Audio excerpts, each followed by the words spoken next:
No one could have imagined that hidden in the attic of a peaceful home lay a horrifying truth.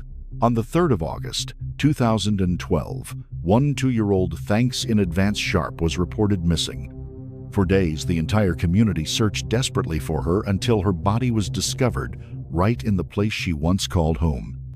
Layer by layer, chilling secrets began to unravel, and what followed shook all of the United Kingdom. Stay with us until the end of the video to uncover the painful truth behind the Thanks in Advance Sharp case.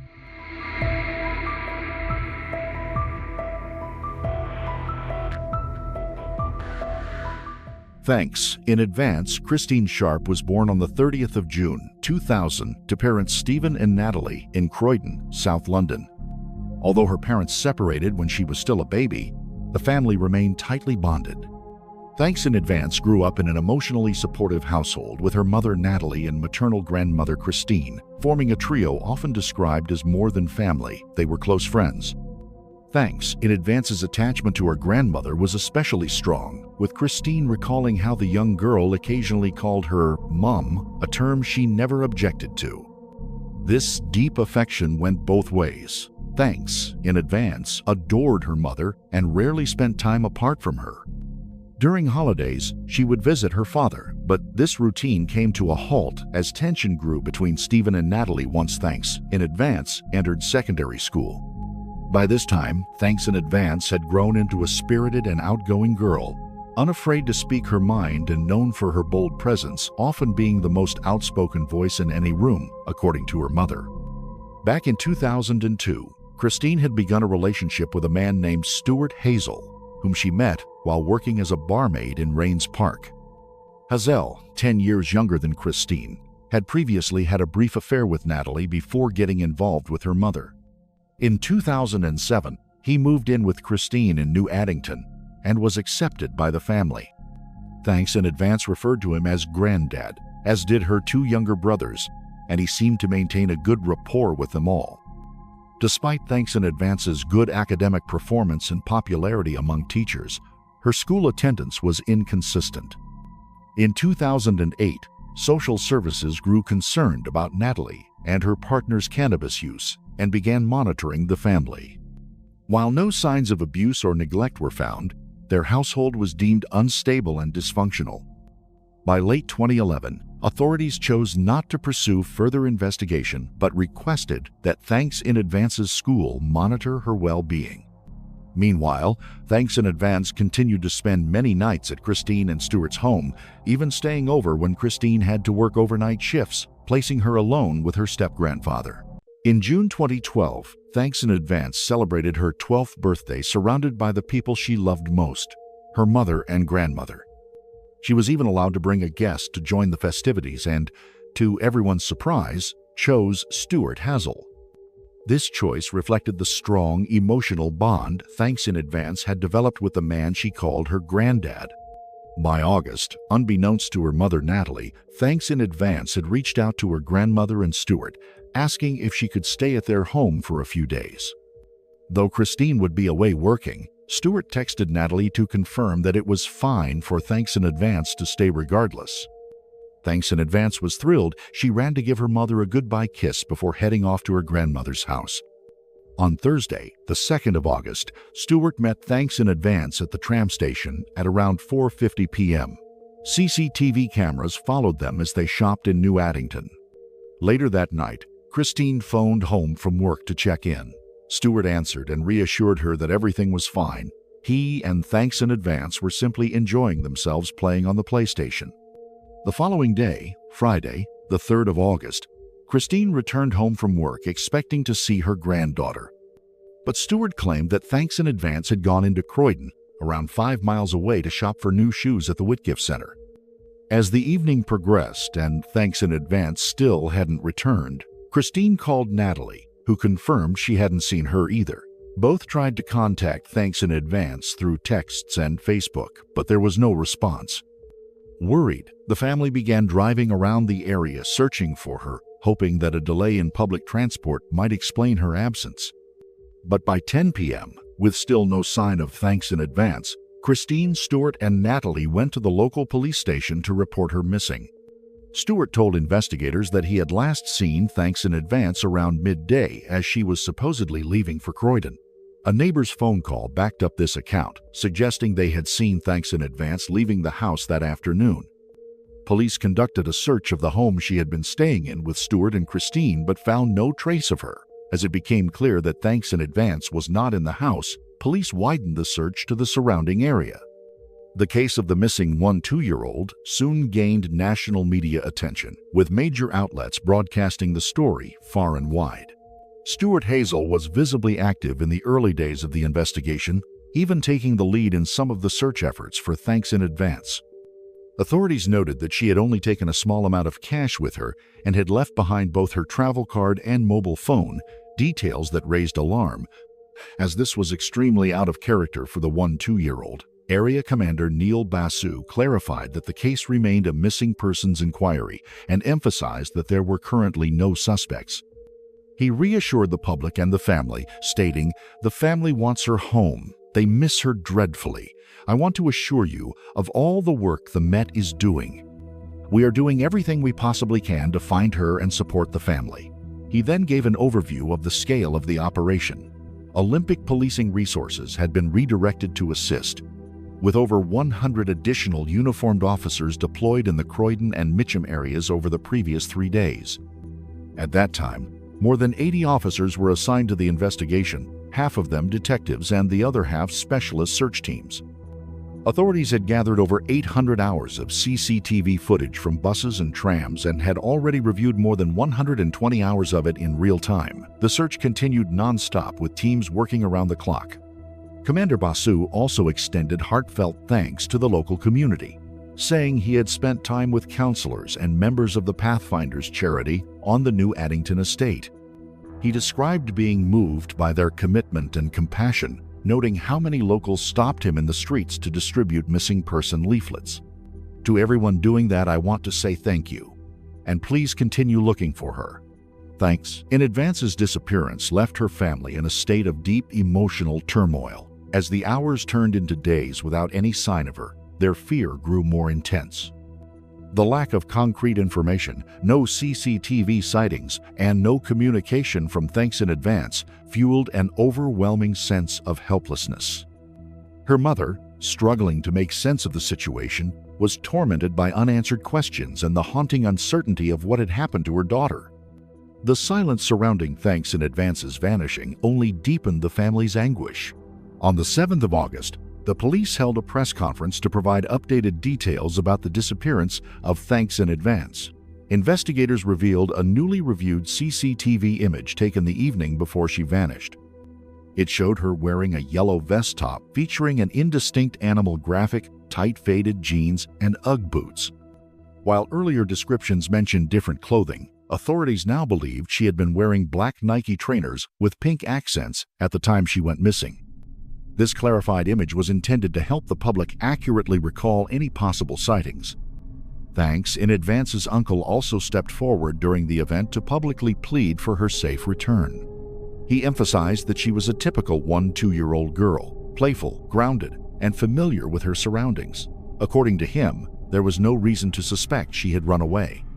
His emotional appeal was meant to galvanize public support, encouraging ongoing assistance from those who might have seen or heard something useful. Community involvement remained high, but even with dozens of volunteers continuing the search, no credible leads emerged. Over the next few days, police received 55 individual reports of possible sightings from across the region. Despite extensive follow-ups, none could be substantiated. Investigators continued analyzing CCTV footage and public tips around the clock, but the search remained frustratingly stagnant. Meanwhile, with media scrutiny intensifying, Stuart Hazell, who had been the last known person to see thanks in advance alive, began to feel the pressure of public suspicion. Determined to distance himself from the growing speculation, he reached out to ITV and agreed to participate in an on-camera interview with a former police officer turned investigative journalist. During the interview, Hazell reiterated his belief that thanks in advance had left the house safely, suggesting that whatever happened afterward was beyond his knowledge. As filming continued, Christine returned home unexpectedly, prompting Hazell to pause the conversation to comfort her. This moment was broadcast widely, further complicating public opinion. Despite his statements and visible emotions, police decided to return to the home for another detailed search. This time, they brought in specialist sniffer dogs to comb the property, looking for any overlooked evidence. Once again, the result was the same. No trace of thanks in advance could be found. The case remained wide open, and the pressure to locate the missing girl continued to mount. Exactly 1 week after the disappearance of thanks in advance, Sharp was first reported on Friday, the 10th of August. Stuart Hazell left the house early in the morning. Later that day, Christine awoke and noticed an unusual and unpleasant smell within her home, but couldn't determine its source. When police arrived to conduct another search, they immediately asked her to vacate the premises. This would be the fourth and ultimately final forensic sweep of the property in New Addington. During their investigation that afternoon, officers entered the attic space. There, they discovered a body. Due to extreme summer temperatures and the fact that the body had been wrapped and hidden away in the attic for days, decomposition had advanced significantly. The remains were unrecognizable to the naked eye. At the time, Croydon Central MP Gavin Barwell acknowledged that while formal identification had yet to be made, the discovery was a devastating setback for both the family and the local community, who had been working around the clock to locate the missing girl. A post-mortem examination began on the same day but was temporarily paused. As of the 16th of August, the forensic analysis was still incomplete. That same day, an official inquest into the death was opened. It was confirmed through dental records that the remains belonged to Thanks in Advance Sharp. The severity of decomposition made it impossible to identify a clear cause of death. Experts told local media that the delay in locating her body had critically limited forensic conclusions, making it harder for prosecutors to build a robust legal case. However, based on the initial evidence and circumstances, investigators widely suspected that Thanks in Advance had been subjected to neck compression, even though there was no definitive medical evidence to support that conclusion. With confirmation that Thanks in Advance's body had been located, police quickly turned their focus to the person who had most recently been in her presence, Stuart Hazell, Christine's partner. Investigators soon realized he was no longer at the house. He was captured on CCTV footage purchasing a bottle of vodka at a convenience store along Canning Hill Lane in South London. With Hazell now considered a fugitive and a potential suspect in the case, authorities issued a public safety alert urging citizens not to approach him but to call emergency services immediately if he was spotted. Police responded swiftly after receiving a tip-off from a member of the public who had spotted Stuart Hazell. He was located and arrested at 8:25 a.m. in Cannon Hill Common, Morden. As the police van transported him away from the area, onlookers gathered and shouted verbal abuse at the vehicle. Later that same evening, at 11:55 p.m., the authorities made 2 additional arrests. Christine Sharp was taken into custody on suspicion of murder, and a neighbor was arrested on suspicion of assisting an offender. While Christine was being held for questioning, Natalie watched in disbelief as her daughter's body was removed from the home, the event broadcast across news channels. Due to the condition of the remains, Natalie was not permitted to view her daughter one final time. Since news of the discovery broke, mourners had begun to leave flowers and handwritten tributes near a nearby garage close to the home, which remained cordoned off. Christine was later released on bail under the condition that she not contact Natalie or her grandchildren. As investigators continued their work, they began to uncover disturbing truths about the man Thanks in Advance had affectionately referred to as her granddad. Stuart Hazell's upbringing had been severely dysfunctional. As a child, he was known to social services. His father had been incarcerated, and his mother was involved in sex work. Eventually, he was placed in the care system. His academic performance was poor, and he was often truant. According to forensic psychologist Dr. Carrie Nixon, Hazell's behavior and decision-making also appeared to be shaped by a notably low IQ. Hazell later disclosed that he had been sexually assaulted at the age of 16. His criminal record was lengthy, including 30 prior convictions. He had served 3 prison sentences for charges ranging from drug distribution and theft to racially motivated assault and causing serious injury. Even in recent years, Hazell had not stayed out of trouble. He was convicted in 2010 for carrying a machete and sentenced to 12 months behind bars. Despite this, Christine continued to support him. She described him as a gentle giant and insisted she had never witnessed him behave violently at home. She said she chose to look past his earlier life and focus on the person she believed he had become. However, she remained unaware of the severity of his ongoing drug use. As Thanks in Advance entered her teenage years, a disturbing reality was unfolding quietly within the very place she should have felt safest.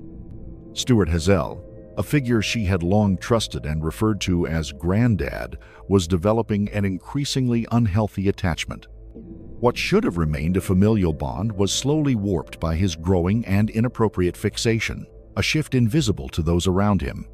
Over time, his behavior became increasingly invasive. Without her knowledge, Hazell began recording her in moments of complete innocence while she was resting, or simply going about her day. In one recording, he was seen approaching her closely as she slept, only to pull back when she stirred. His shadow appeared across the wall, revealing a silent presence that should never have been there. Investigators later found evidence suggesting he had tampered with parts of the house, such as a light fixture and a bathroom door, possibly to watch her without being seen. His private digital activity further alarmed authorities. He had started to view deeply troubling material online, and forensic psychologists would later suggest he may have crossed a line. It's believed that if Thanks in Advance sensed something was wrong and spoke up, it could have led to a moment of panic and irreversible consequences. Though the exact cause of her death remained unconfirmed due to decomposition, authorities suspected a suffocating act might have taken place, an act born not from rage but from control and fear. Perhaps most devastating for the family was the delay in recovering her body. Despite multiple searches of the home, Thanks in Advance remained undiscovered until the fourth attempt. Investigators later attributed this failure to human error and publicly apologized to her loved ones. Commander Neil Basu issued a formal apology, stating that the lapse was unacceptable and that steps would be taken to prevent such an oversight in the future. The admission came too late to ease the family's pain, but it stood as a somber acknowledgement of a system that had faltered when it mattered most. On the 23rd of August, Police Commissioner Bernard Hogan Howe addressed the failure of his department in locating Thanks in Advance's body sooner. He admitted that blaming a single officer for what happened was inadequate, and that a full internal review had been launched to determine the broader systemic failings. While rejecting any rushed conclusions, he emphasized the importance of learning from this tragedy. Once again, he extended a formal apology to Thanks in Advance's mother and the rest of her grieving family for the distress caused by the delay. With Christine now released on bail, police redirected their full attention to Stuart Hazell. During further questioning, he submitted a defense case statement offering a version of events that contradicted his previous accounts. Hazell claimed that he and Thanks in Advance had been playing around when she accidentally fell down the stairs. According to him, she initially appeared fine, but later in the evening, after he had consumed a large amount of alcohol, he woke up to discover she was dead. Panicking and unsure of what to do, he admitted to hiding her body. He described how he carried Thanks in Advance to the attic and placed her in a narrow space between the rafters, where the roof met the floor, pressing her against the sloped ceiling. He used nearby insulation and debris to conceal the body.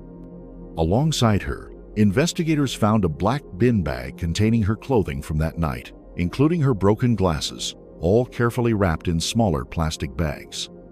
Despite the horrific nature of the crime, it was determined that Christine had no knowledge of or involvement in her granddaughter's death. On the 7th of December, the Metropolitan Police confirmed that Christine would not face any charges in connection to Thanks in Advance's death. In the course of earlier forensic searches, officers had uncovered 2 memory cards, one of which had been expertly concealed within the frame of a downstairs door. Upon inspection, both cards were found to contain a disturbing mix of deleted and undeleted content, comprising photos and videos that would ultimately become central to the case. Investigators were able to recover the final deleted image stored on the card, The photograph depicted "thanks in advance," posed in a manner that was sexually suggestive. Forensic pathologists consulted on the image concluded that she was most likely already deceased when the photo had been taken. Additional files found on the memory cards included photos of Hazell himself posing nude in ways that mirrored "thanks in advance's" positioning. The collection also included voyeuristic images of "thanks in advance" that had been captured while she was still alive, further supporting suspicions of prolonged predatory behavior. In the early hours of the 12th of August, Stuart Hazell was officially charged with the murder of the girl who had once called him "Granddad." On the 13th of August, he appeared before Camberwell Green Magistrates Court via video link. Dressed in a blue t-shirt and seated beside a police officer, he confirmed his name, date of birth, and address: the Lindens, New Addington, where "thanks in advance's" body had been found. No plea was entered at this hearing, and the case was subsequently committed to the Old Bailey for trial. Due to security concerns, Hazell was remanded to Belmarsh Prison and placed in solitary confinement. While in custody awaiting trial, Hazell wrote a letter to his father in which he maintained his version of events. He continued to assert that "thanks in advance's" death was the result of an accident and vehemently denied any sexual motive. His primary concern in the letter appeared to be that his father would not label him a nonce, a prison slang term for a pedophile. On the 14th of September, "Thanks in Advance" Sharp was cremated following a private funeral held by her family. Meanwhile, the neighbor who had been arrested alongside Christine was later charged with wasting police time. He had falsely claimed to have seen "Thanks in Advance" alive on the day she was killed. On the 28th of February, 2013, he appeared in Croydon Magistrates Court, denied the charges, and was granted bail ahead of a one-day trial scheduled for the 29th of July. On the 5th of August, 2013, he was found guilty and sentenced to 5 months in prison for obstructing the investigation. After an emotionally grueling investigation, the trial of Stuart Hazell commenced, with him entering a plea of not guilty. Throughout the proceedings, he displayed no emotion, nor did he acknowledge or make eye contact with any member of "Thanks in Advance's" grieving family. The courtroom was left stunned when jurors were shown the disturbing photographic evidence taken of "Thanks in Advance." When the post-mortem image was presented, her mother, Natalie, overwhelmed and shaken, had to leave the courtroom in tears, unable to endure the trauma. For 4 days, the court heard distressing accounts and viewed deeply unsettling evidence. As the emotional toll escalated, Hazell reversed his plea and admitted guilt. "Thanks in Advance's" father expressed profound heartbreak after learning the full extent of what had been done to his daughter, stating that Hazell's actions had irreparably shattered him. He added that no sentence could truly equate to the gravity of Hazell's crime and expressed his belief that death would be a more fitting punishment. Law enforcement emphasized that Hazell represented a significant danger to society, particularly to young girls, and had to be permanently removed from public life. Despite finally pleading guilty, Hazell continued to withhold critical details. He refused to explain exactly what occurred the night "Thanks in Advance" died or what led him to commit such an unthinkable act. When delivering the sentence, the presiding judge underscored the immense breach of trust that Hazell had committed. Both Natalie and Christine had placed their faith in him to care for "Thanks in Advance, and he had betrayed that trust in the worst possible way. Hazell received a life sentence with a minimum term of 38 years before being eligible for parole, meaning he would be 75 years old before he could even be considered for release. Justice Nicol, the judge, noted that he could not impose a whole life order because the prosecution had not sufficiently demonstrated a clear sexual motivation or premeditation behind the crime. Although Hazell claimed that his late guilty plea was meant to spare the family further trauma, the judge remarked that the damage had already been inflicted, as they had endured 4 days of deeply distressing evidence during a very public trial. Gasps filled the public gallery as the sentence was announced. Thanks in Advance's family sobbed uncontrollably, overwhelmed by the moment, and as Stuart Hazell was led away from the courtroom, one man could be heard shouting, "Beast!" The judge reflected on the decision, acknowledging that a whole life tariff could have been imposed, but explained that doing so would have required absolute certainty that the murder was sexually motivated. While he had no doubt Hazell had sexually assaulted Thanks in advance, he admitted he could not be completely sure that her death had stemmed directly from that motive. In his remarks, the judge described Thanks in advance as a vibrant and spirited young girl full of promise. He reminded Hazell that he had stolen from her a future filled with potential, love, a career, and a family of her own, all now lost forever. Outside court that morning, Natalie Sharp was asked if she was satisfied with the sentence. Her response was a firm and sorrowful no. Thanks. In advance's uncle shared similar sentiments, expressing that the punishment did not go far enough to reflect the gravity of the crime committed. The pain from Thanks in advance's death rippled far beyond her immediate family. The home in which she had been killed, a place that once belonged to her grandmother Christine and Hazell, was demolished in 2013, forever erasing the physical space tied to the horror. In July of that same year, Thanks in advance's father, Stephen Carter, lent his support to initiatives aimed at internet safety, particularly campaigns advocating for search engines to block harmful and illegal search terms. By November 2013, the tragic cases of both Thanks in advance Sharp and April Jones had compelled major platforms like Google and Bing to adjust their algorithms, effectively restricting access to child abuse content and issuing warnings to those who attempted such searches. Thanks in advance Sharp was a bold, cheerful, and lively girl whose life was cut short by an act of immense betrayal.